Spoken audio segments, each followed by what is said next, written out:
Yellow chart हो गया था, ओके थैंक यू। ठीक है, येलो चार्ट में मैंने एक चीज मेंशन की थी कि हम क्लासेस पे फोकस करेंगे बेटा। क्वेश्चन पे ध्यान देना हमें कि क्लास के बारे में पूछा है, सुपर क्लास के बारे में पूछा है, या डिवीजन के बारे में पूछा है, या व्हाट इज द क्वेश्चन। ठीक है, जैसे अभी आप अगर यहाँ तक का फ्लो देखो तो हम क्या क्या कर रहे हैं बेटा यहाँ पे, मीन्स हम कहाँ पे हैं, फाइलम। फटाफट बताओ बेटा, हम लिख रहे हैं, आप लोग नेम बताओगे मुझे, बताओ बेटा। फाइलम,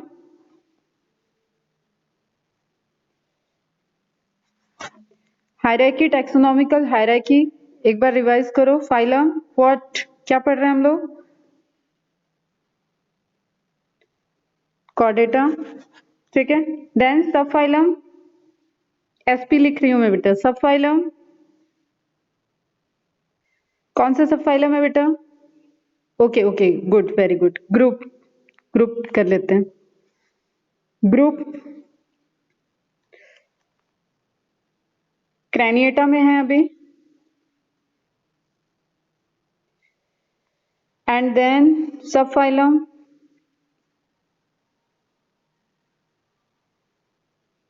सब फाइलम बेटा, Vertebrata, then division, division Agnatha, clear.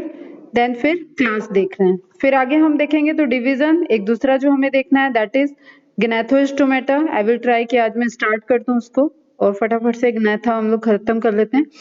ए ग्नेथा, और सेकेंड डिवीजन इज ग्नेथोस्टोमेटा। ठीक है, देन यहाँ पे क्लास नहीं आएगी बेटा, सुपर क्लास आएगी, पाइसेस एंड टेट्रापोडा। देन हम क्लास तक जाएंगे। तो ये हायरार्की आपको बहुत अच्छे से ध्यान में होनी चाहिए। कॉर्डेट की कुछ जो मिक्स मैच क्वेश्चन आते हैं ना बेटा, कॉलम को मैच करो या इनकरेक्ट ऑप्शन देखो, तो एमंग जो 4 ऑप्शंस रहेंगे आपको सारे करेक्ट करेक्ट दिखेंगे, लेकिन नियर बाय कुछ उसमें ऐसा बारीकी चीज होगी जो आपको ध्यान में रखनी है, तो उस इससे रिलेटेड आपको क्वेश्चंस आ सकते हैं। क्लियर बेटा। फिर नंबर ऑफ क्लास से रिलेटेड आ सकते हैं, नेम नहीं आएगा, नंबर आ सकता है, और नेम आएगा तो फिर नेम आपको किस सब फाइलम का है या किस डिवीजन का है या किस सुपर क्लास से किस ग्रुप में हम इनको रख सकते हैं। Which is the exception of a craniata, which is the exception of gnathostomata, which is the exception of agnatha. इस तरीके से क्वेश्चन आ सकते हैं। क्लियर बेटा। तो फर्स्ट हम लोग स्टार्ट करते हैं, दैट इज एग्नेथा। अटेंटिव रहना, सुनना, किसी को भी लगे कोई प्रॉब्लम की फास्ट हो रहा है या वॉट तो इंटरप्ट कर सकते हो तुम लोग, बट आई थिंक मैंने काफी ज्यादा इंट्रोडक्शन दे दिया है तो हम पॉइंट्स को अब फटाफट देख सकते हैं। एग्नेथा, इट मीन्स क्या एब्सेंट है बेटा यहाँ पे, क्या एब्सेंट है फटाफट बताओ। नेम, नेम इंडिकेट कर रहा है, जॉ एब्सेंट है, very good. Primitive vertebrates, jaw less, ठीक, जॉ प्रेजेंट नहीं होगा। नॉट हैविंग, अब जॉ इनका डिफाइनिंग फीचर हो गया कि जॉ एब्सेंट है, उसके साथ along with jaw क्या क्या जैसे absent है, इस तरीके से फिर से आपसे मैच द कॉलम, या आपसे ये पूछ सकता है कि what एग्नेथा doesn't have, तो उसमें 3 पोर्शन दे दिया कि दिए है लेकिन ये absent है, या what is the absent in Agnatha, तो फिर से आपको डिटेल दे दिया, और उसमें पैंक्रियास के बारे में, विसरल ऑर्गन के बारे में पूछा, या पेयर्ड अपेंडिसेस, तो वो आपको पॉइंट पुट आउट करना होगा। तो जॉज एब्सेंट है, ठीक है बेटा, जॉ एब्सेंट है, पेयर्ड अपेंडिसेस एब्सेंट है, मतलब कोई भी आउटग्रोथ नहीं है, एंड देन पैंक्रियाज एब्सेंट है। विसरल ऑर्गन की बात की जाए तो स्प्लीन भी नहीं अभी तक रिपोर्टेड है। क्लियर बेटा। अब हमें देखना है ना कि क्या चीज कॉमन है, वो कॉमन फीचर्स तो पीछे छूटते जा रहे हैं। अब हमें देखना है नियर बाय वर्टिब्रेट्स में क्या चीज किसमें है, किसमें नहीं है, किसमें मोर इवॉल्व होगी, किसमें है तो किस तरीके की है, प्रिमिटिव कहाँ है, इवॉल्व कहाँ है, इस तरीके से हमें फीचर्स देखने होंगे। तो 10 एक्स्ट्रा पॉइंट आप ऐसे बनाओगे ना तो एक क्लास या एक सुपर क्लास आपकी प्रिपेयर हो जाएगी। Ma'am what is spleen? Spleen is इसको आप इम्यूनोलॉजी सुना है तुम लोगों ने?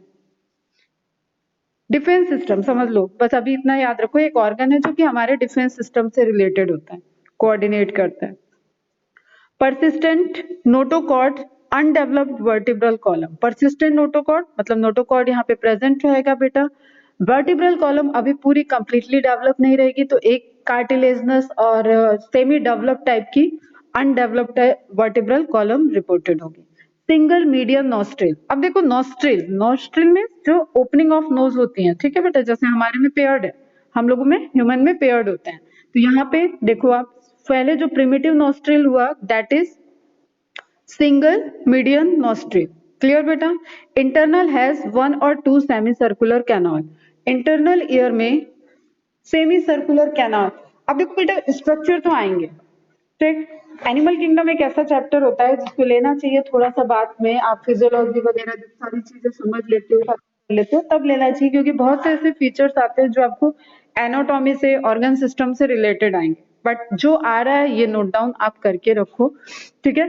1 और 2 सेमी सर्कुलर कैनाल, इसको आप बस इस तरीके से समझो कि हमारा जो इंटरनल ईयर होता है वहां 3 सेमी सर्कुलर कैनाल होते हैं.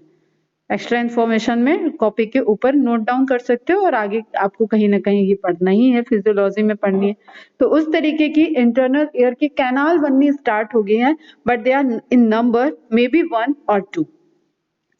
सिंगल गोनेड विदाउट गोनोडक्ट, हमारे अपने से कंपेयर करोगे तो हमेशा याद रहेगा, अभी हम लोग बहुत दूर हैं इवोल्यूशन में, अभी हम मैमेलिया आने में बहुत टाइम है यहाँ पे, ठीक है. तो यहाँ हम लोग के डबल पेयर्ड गोनेड होते हैं, ठीक है, पेयर्ड रहते हैं, और उसमें गोनोडक्ट प्रेजेंट होती है. यहाँ पे क्या है, सिंगल गोनेड है विदाउट गोनोडक्ट, कोई ट्यूब नहीं है उससे attached. 8 to 10 pairs of cranial nerves, हमारे में क्या है 12 पेयर्स.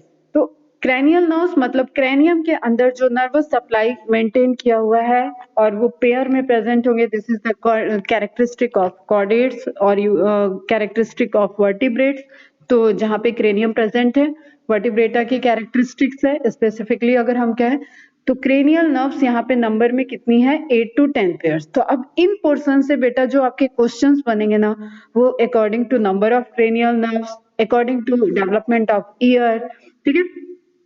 ओवरी वगैरह का तो इजी होता है क्योंकि अभी बहुत लास्ट में ओवरी डेवलप्ड होगी, तो गोनैड कैसी है या क्या है. अब एक वर्ड आ रहा है पैक्लोथर्मिक. पैक्लोथर्मिक मीन्स कोल्ड ब्लडेड, सुना है कोल्ड ब्लडेड. एक होते हैं होम्योथर्मिक, हम लोग क्या है warm blooded, sorry cold blooded. तो यहीं पे नोट डाउन कर लेना बेटा.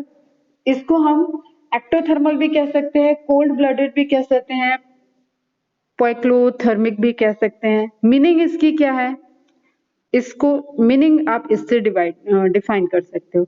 एक्टोथर्मल एनिमल या एक्टोथर्म प्रॉपर्टी हो जाएगी एक्टोथर्मल एनिमल. अब आप मेरे को थोड़ा सा सोच के बताओ क्या हो रहा है यार, ठीक है. मैं आपको हिंट देती हूँ, एक इंटरनल टेम्परेचर है बॉडी का, एक एक्सटर्नल इन्वायरमेंट का टेम्परेचर है. इंटरनल टेम्परेचर एक किसी ऑर्गेनिज्म के अंदर का टेम्परेचर है, एंड एक उसके एक्सटर्नल इन्वायरमेंट, जैसे मैं यहाँ पे बैठी हूँ तो मेरे बॉडी का एक अंदर का टेम्परेचर है और इस रूम का एक टेम्परेचर है, ठीक है. अब आप इस मीनिंग वर्ड से डिफाइन करने की कोशिश करो, एटलीस्ट ट्राई कि क्या होगा एक्टोथर्मल एनिमल. चलो मैं ही बताती हूँ, ठीक है. एक्टोथर्मल मीन्स, एक्टो मीन्स आउटर, ठीक है. आउटर टेम्परेचर से जिस एनिमल को अफेक्ट पड़ेगा, ठीक है. बाहर अगर ठंड है तो उनके इंटरनल टेम्परेचर को अफेक्ट पड़ेगा, चेंज होगा. बाहर अगर गर्मी है तो उनके इंटरनल टेम्परेचर को चेंज होगा, और वो उसको या तो हाइबरनेशन में या एस्टिवेशन में, समर स्लीप विंटर स्लीप इसको बोलते हैं, उसमें जाके वो रिलैक्स करते हैं, अपनी मेटाबॉलिक एक्टिविटी को डाउन कर देते हैं, ठीक है. तो दे आर एक्टोथर्मल एनिमल्स. सिंपल सी चीज, जिनका इंटरनल टेम्परेचर वो कंट्रोल नहीं कर सकते, एक्सटर्नल टेम्परेचर से अफेक्टेड होता है इंटरनल बॉडी टेम्परेचर, ठीक, वो क्या होंगे एक्टोथर्मल एनिमल. या पैक्लोथर्मिक, टेक्निकल टर्म है उसका पैक्लोथर्मिक, कोल्ड ब्लडेड, जिनका खून ठंडा है. अब ऐसा नहीं कह सकते हम इसको कि उसका टेम्परेचर डाउन है, ठीक है. खून उनका अंदर, ब्लडेड मीन्स खून, अंदर का खून, उनका टेम्परेचर एकदम नॉर्मल है, वो बाहर के टेम्परेचर से अफेक्टेड हो रहा है, that is cold blooded animal. तो एक नई चीज यहाँ पे एंट्री हो रही है आपको. अब आप बताओ आप किस में हो. और दूसरा इसका हो जाता है warm blooded homeothermic thermal animal, जिसमें इंटरनली होम्योस्टेसिस मेंटेन रहती है। बाहर क्या भी टेम्परेचर हो, हमारे इंटरनल बॉडी टेम्परेचर हमेशा मेंटेन होगा। नॉर्मल बॉडी टेम्परेचर कितना होता है बेटा? नॉर्मल बॉडी टेम्परेचर कितना होता है?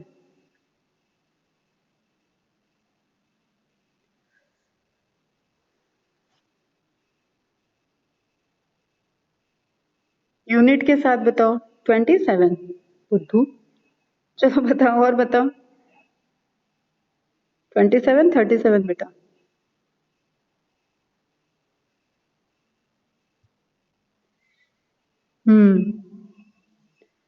ठीक है। इसके अबव टेम्परेचर जाता है तो उसको हम लोग फीवर कहते हैं। हाँ करेक्ट है 37, या अगर हम फॉरेन हाइट में बात करें तो 97, 98 अप्रोक्सीमेटली फॉरेन हाइट में होता है। तो इंटरनल बॉडी टेम्परेचर हम मेंटेन रखते हैं। जैसे एक अभी यहीं पे समझ लो थोड़ा सा इसको, ताकि ये रटना ना पड़े, कॉन्सेप्ट क्लियर है। जब हमें ठंड लगती है, ठंड के मौसम में हम लोग शिवरिंग करते हैं, ठीक है, या हैंड को रब करते हुए देखे होगे, बहुत ज्यादा हैंड को रब करते हैं, या जो ये हमारे एक्सट्रीम पोर्शन है ना जिनसे इंटरेक्शन होता है, जैसे पाम हो गया, पैर का तलवा, इसको हम लोग कवर करके रखते हैं, ग्लव्स पहनते हैं, सॉक्स पहनते हैं, तो उससे टेम्परेचर मेंटेन होता है, ठीक है।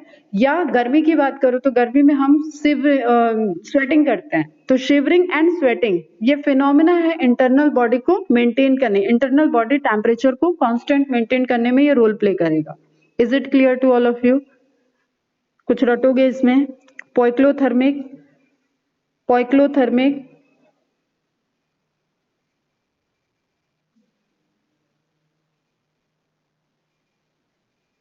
कोल्ड ब्लडेड, शॉर्ट नोट से कैसे लिख लोगे अभी? कोल्ड ब्लडेड या एक्टोथर्म? क्लियर बेटा? कोल्ड ब्लडेड, एक्टोथर्म, ठीक ठीक। इनका इंटरनल टेम्परेचर कांस्टेंट नहीं होगा। Internal temperature will affect or changed with external temperature. Is it clear? ठीक है बेटा?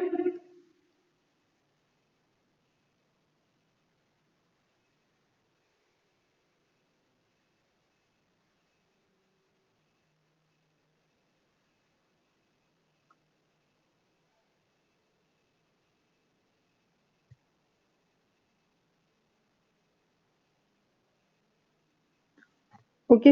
अब ये आपको एक फिश दिख रही है, Agnatha.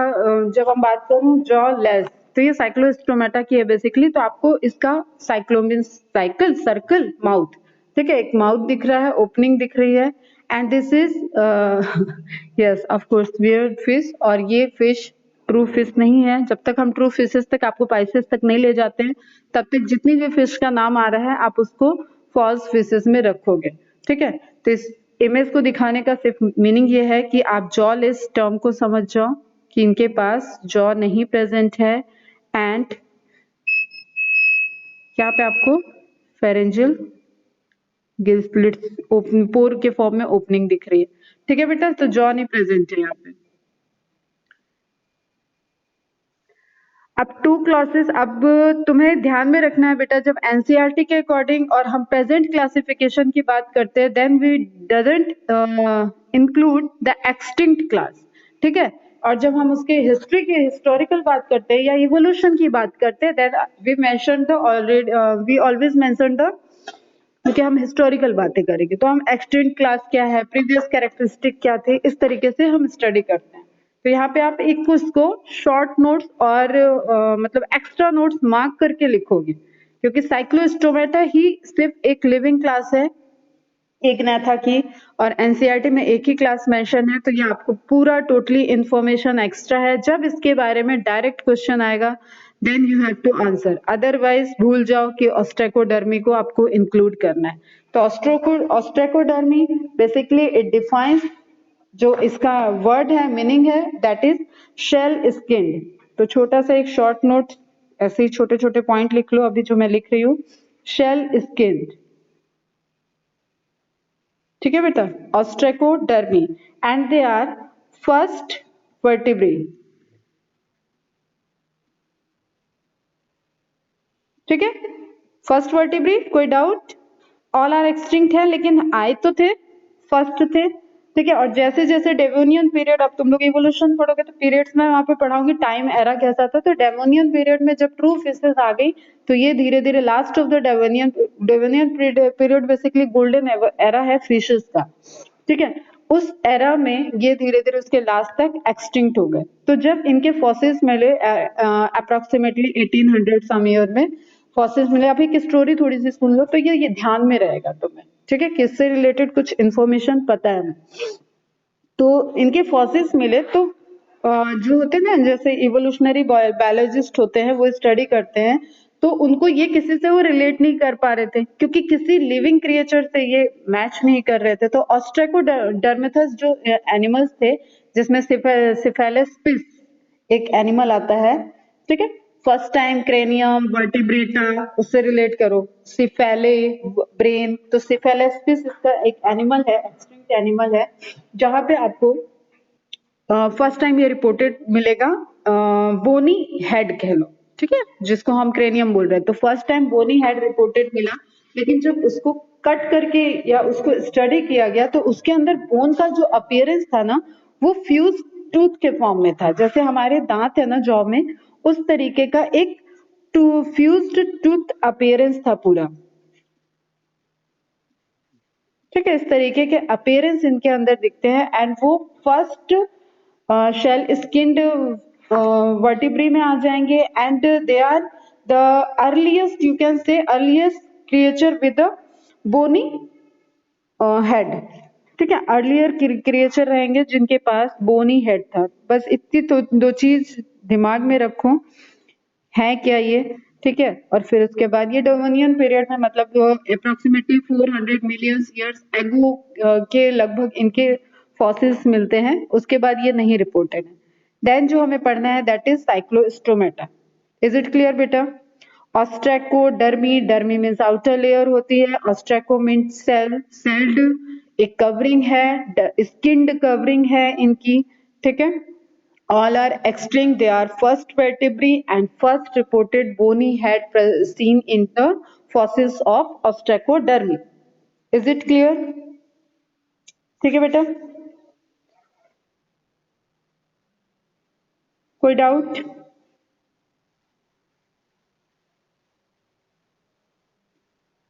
Very good.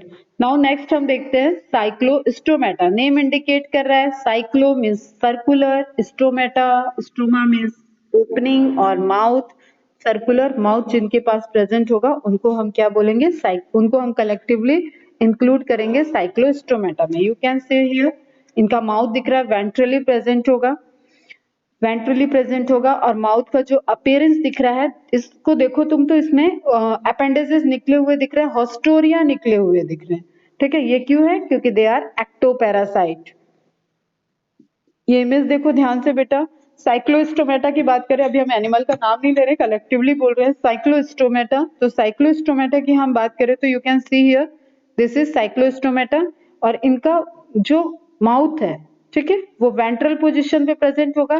This is an adaptation, ध्यान रखोगे, this is an adaptation of mouth position. किस तरीके से वो उनका सर्वाइवल है, किस तरीके से वो न्यूट्रिशन ले रहे हैं, उसके अकॉर्डिंग इनका माउथ वेंट्रली है। अब जस्ट सपोज कि इसका माउथ टर्मिनल एंड एपिकल, तो उसको किस तरीके से ये इस पे हैंगिंग पोजीशन में रहेगा, ऐसे पेनिट्रेट कर गया और उसके बाद इस तरीके से, ठीक है।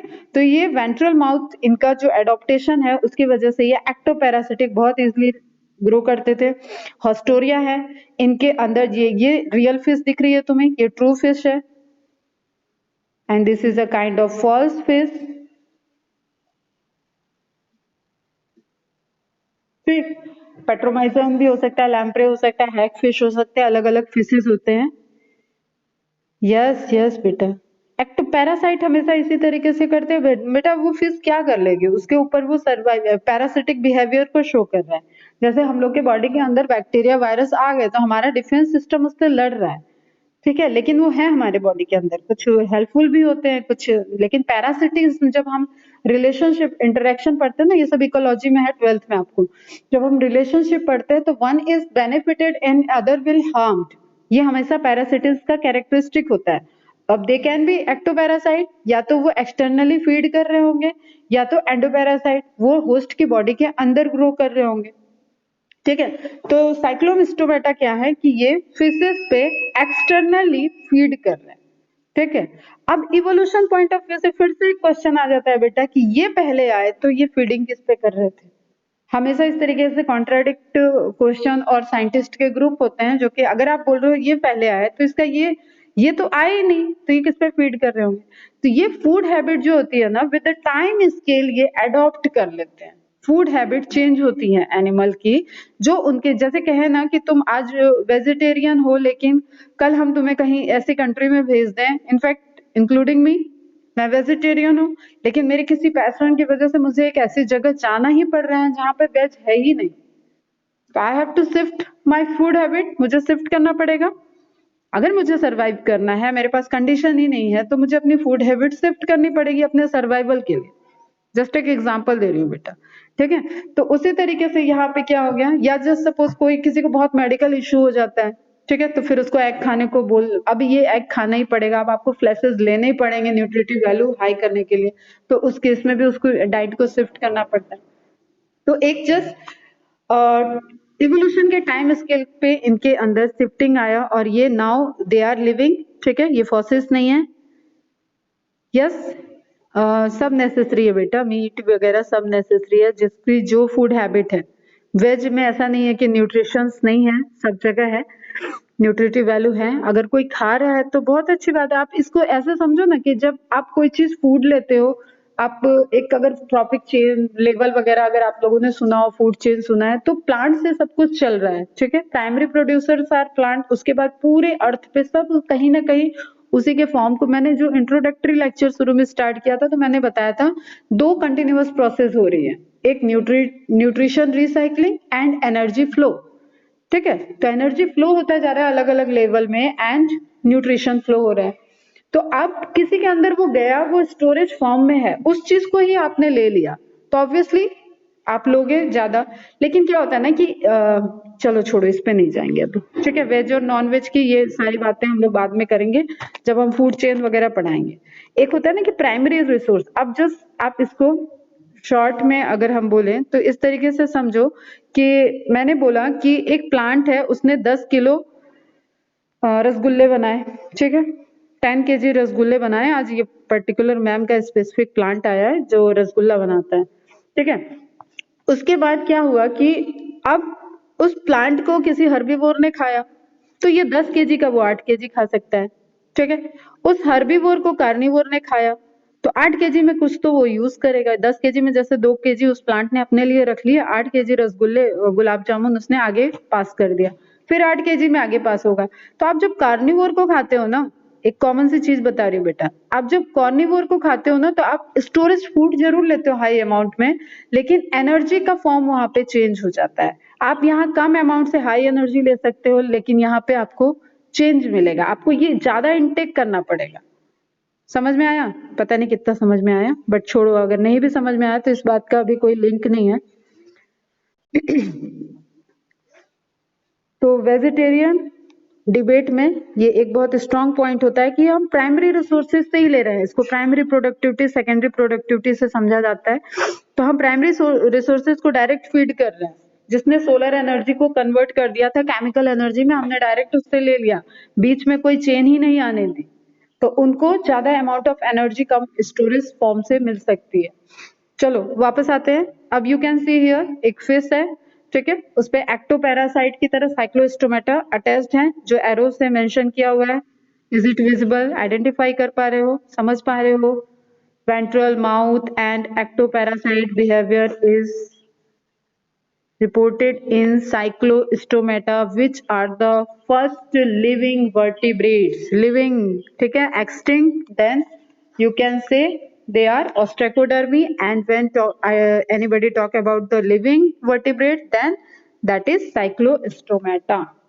ठीक, cyclus, circular, stoma, opening or mouth, circular mouth है तो that will be cyclostomata.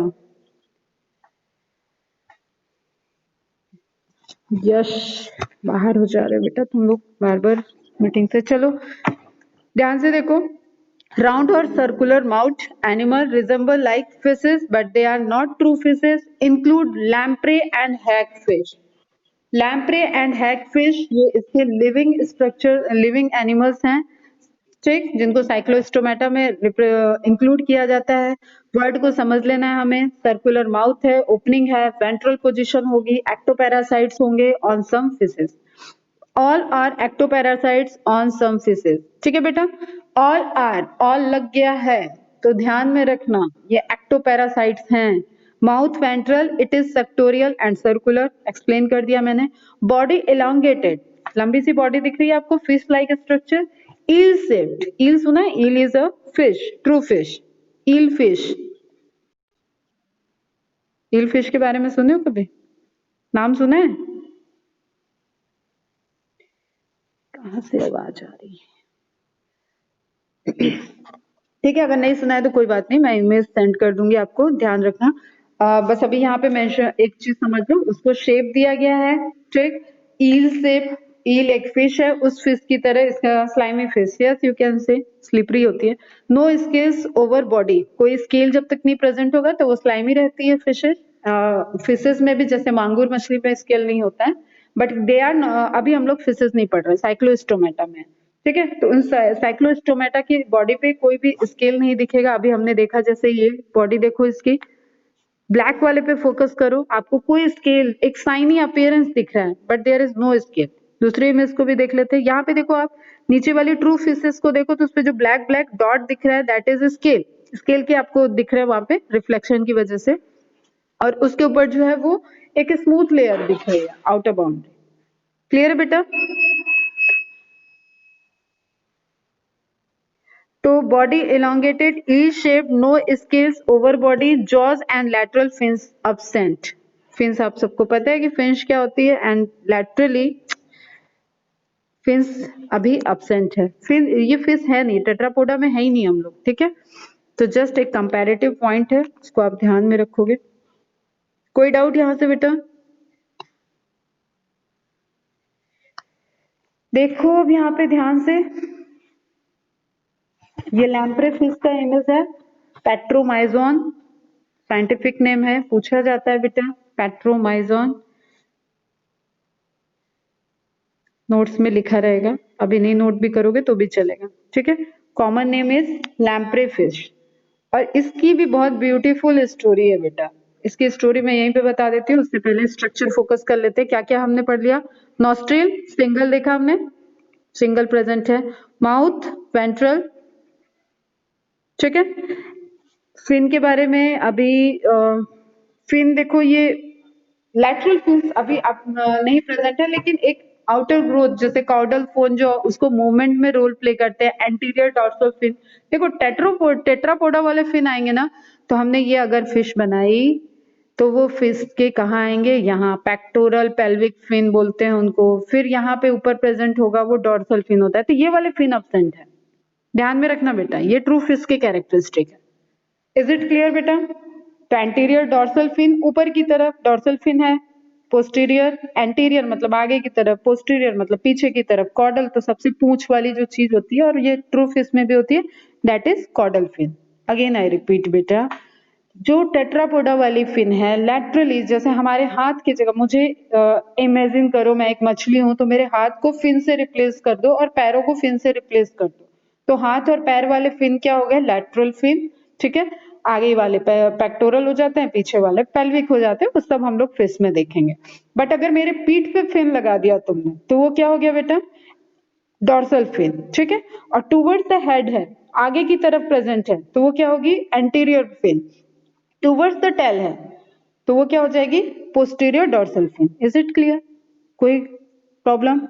अब क्लोइकल अपर्चर दिया हुआ है, एक ही इमेज से हम कई चीजें समझ लेते हैं। तो क्लोइकल अपर्चर क्या होगा? जब डिफरेंट इंटरनल सिस्टम की ओपनिंग एक कॉमन कैविटी में हो तो उस कैविटी को बोलते हैं cloacal cavity, and cloacal chamber से जब बाहर एक ओपनिंग होती है तो उसको बोलते हैं क्लोइकल पोर, और यू कैन से क्लोइकल अपर्चर, ठीक है बेटा। एक पोस्ट एनल टेल वाला पोर्शन दिख रहा है। ट्रंक, बॉडी को डिवाइड कर दिया गया, हेड, ट्रंक एंड टेल। नेक नहीं दिखेगा बेटा अभी, ठीक है, नेक नहीं है, फिशेस में भी नेक नहीं आएगा। Is it clear?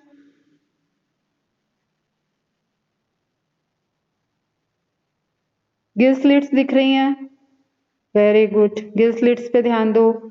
अब ये डायरेक्ट ओपनिंग है, अब यहाँ पे ट्रू गिल्स आ रहे हैं बेटा, ठीक है। अभी जो हमने पहले देखे थे तो फेरेंजियल गिल स्लिट की ओपनिंग बाहर की नहीं तरफ नहीं थी, एक एट्रियम कैविटी थी, एट्रियल एपर्चर, एट्रियम कैविटी हमने किसमें देखा था? यूरोकॉर्डेटा में, ट्यूनिकेटा में, हर्डमेनिया में, जहां पे हम ओपनिंग को देख, ओपनिंग बाहर की तरफ नहीं हो रही थी, उस कैविटी में गिल्स की ओपनिंग हो रही थी, ठीक। और दैट इज तब तक जो गिल्स होते हैं बेटा वो फीडिंग में भी रोल प्ले करते हैं, लेकिन जब ट्रू गिल्स आ जाते हैं फीडिंग में भी वो रोल प्ले कर रहे थे, ये जब ट्रू गिल्स आ जाएंगे तो ये किस चीज में रोल प्ले करेंगे बेटा? रेस्पायरेशन में, ठीक। तो अगेन आप ध्यान में रखोगे, gills are not for feeding and respiration both but exclusively for respiration. सुना मेरा सेंटेंस ध्यान से? Gills are present and external opening reported not for feeding but exclusively for respiration. Is it clear? Next चलें आगे, ठीक है। वो image में दिखा इसलिए मैंने बता दिया, आगे आपको पॉइंट में भी दिख जाएगा।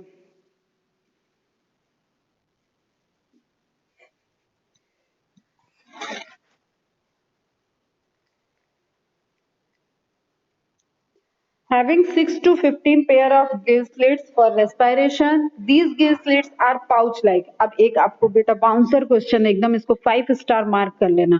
मार्सिपो ब्रैंकाई, मार्सिपो ब्रैंकाई, मार्सिपो ब्रैंकाई 20 बार बोल लेना आज ही, बहुत इंपॉर्टेंट क्वेश्चन है और एकदम बाउंसर क्वेश्चन होता है, बहुत बच्चे छोड़ते हैं इसको। मार्सिपो ब्रैंकाई, तुक्का मारोगे ऑप्शन में हमेशा तुम्हें लंग्स वगैरह के ऑप्शन मिलेंगे, ठीक। Marsipo branchi, it is a phenomena when gill slits fused and it forms a pouch-like structure, ठीक है। गिल स्लिट्स एक पाउच लाइक स्ट्रक्चर में प्रेजेंट है या एक स्ट्रक्चर फॉर्म कर रहे हैं, उसको बोलते हैं marsipobranchii and this is the characteristic of cyclostomata. Cranium and vertebral column are cartilaginous, skin soft, slimy, smooth and scaleless, कोई कंफ्यूजन नहीं है यहाँ पे, होना भी नहीं चाहिए। स्केल अभी आएंगे जब फिश में तब देखेंगे उसके बारे में डिटेल। नो पेयर्ड फिन, कोई भी लैटरल फिन नहीं थे, मेरे पैर हाथ गायब करके फिन लगाना वो फंडा याद रखो, तो कोई भी उस तरीके का स्ट्रक्चर नहीं है यहाँ। कार्टिलेजनस एंडोस्केलेटल, एक क्या होता है? बोन, एक होता है कार्टिलेज। कार्टिलेज मतलब यू कैन इजिली समझ सकते हो उसको, सॉफ्ट बोन हम बोलते हैं, ठीक है, प्रिमिटिव, ठीक है, सॉफ्ट हो जो, तो उसको कार्टिलेज कहते हैं। इस तरीके का स्ट्रक्चर इनमें दिखेगा बट बोनी स्ट्रक्चर नहीं दिखेगा। एंडोस्केलेटन जो है वो कार्टिलेज का बना हुआ है, कंप्लीटली बोनी स्केलेटन अभी नहीं आया है। सर्कुलेटरी सिस्टम, ऑब्वियसली हम वर्टिब्रेटा में आ चुके हैं तो सारे सर्कुलेटरी सिस्टम अब हमें क्लोज्ड मिलेंगे। अब हम क्या पढ़ेंगे? हार्ट किस तरीके का है, हार्ट वेंट्रल प्रेजेंट है, उसमें चैम्बर क्या है, उसमें ब्लड क्या प्योर ब्लड है, अलग अलग चैम्बर में अलग प्योर और इम्प्योर ब्लड हो चुके हैं या मिक्स ब्लड चल रहा है, इस चीजों को हम लोग अब वर्टिब्रेटा में देखेंगे। प्रिमिटिव है सिंगल नॉस्ट्रिल, हायर में double nostril, no air bladder in body. यार फिर से एक स्टोरी सुन लो, मतलब याद रखने के लिए समझ लो, यहाँ पे no air bladder in body, इसका क्या फिनोमेना हो सकता है? सोच पाओगे तुम लोग? थोड़ा सा सोचने की भी कोशिश करो बेटा, ऐसे रट्टू वाला पढ़ाई ना मेरे को मजा आता है ना कुछ, सोच के बताओ, या नहीं आएगा तो उसके बाद हम बताएंगे, बट कुछ तो सोचो। बॉडी में एयर ब्लैडर अगर होगा तो बॉडी कैसे बिहेव करेगी एक्वेटिकली? पानी में तो है ही सब, अभी तुम पानी में ही घूम रहे हैं ना बेटा, टेरेस्ट्रियल तो आएंगे जब मेढक बनेगा तब। बताओ बेटा फटाफट, अगर बॉडी में एयर ब्लैडर है तो क्या करेगा वो? पानी पीना, तुमको पानी पीने जाना है?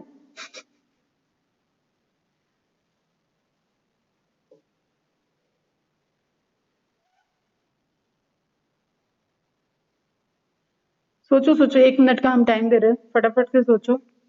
लेक्चर भी ओवर होने वाला होगा, मतलब मीटिंग ओवर होने वाली होगी, उसके बाद रिज्वाइन करना।